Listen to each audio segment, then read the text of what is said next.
Title: Anti-Desertification Plan for Middle Eastern Desert Nations. Concrete cylinder planting system. The Middle East faces the ongoing risk of desertification due to its extreme climate and limited water resources. One effective method proposed to prevent this is the use of a concrete cylinder planting system. It can be not only cylinder but also rectangular column-shaped or square column-shaped. By constructing tens of thousands of such planting structures, planting trees inside them, and also planting kudzu vines so that the vines spread widely outside the planting structures, it is possible to turn the desert green. 1. Structure and installation method. Cylinder dimensions. Construct a concrete cylinder with a diameter of 10-30 meters and a height of approximately 5 meters. Burial method. Bury the cylinder underground so that about 50,100 centimeters protrudes above the ground surface. Base treatment. Pour a concrete slab at the bottom of the cylinder to prevent rainwater or irrigation water from seeping downward.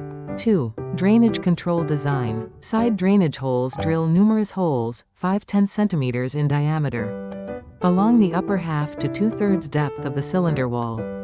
Drainage principle. When water rises above a certain level, it gradually drains through these holes, preventing root rot from excessive moisture and maintaining optimal soil humidity. 3. Soil and planting. Internal fill. Fill the inside of the cylinder with a mixture of high-quality clay and organic soil. Plant selection. Plant salt-tolerant and drought-resistant species, such as desert shrubs and trees suitable for reforestation in arid areas.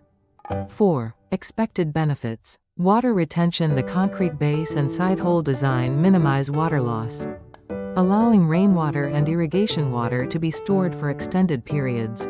Soil erosion prevention. Protects soil from wind and sandstorm erosion. Higher plant survival rate. Provides stable soil conditions and water supply, increasing seedling and plant establishment rates.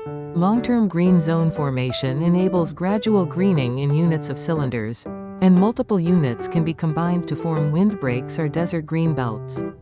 5. Potential applications. This method can be applied not only in the Middle East but also in the Sahel region, Central Asia, the Australian interior, and other arid or semi-arid zones.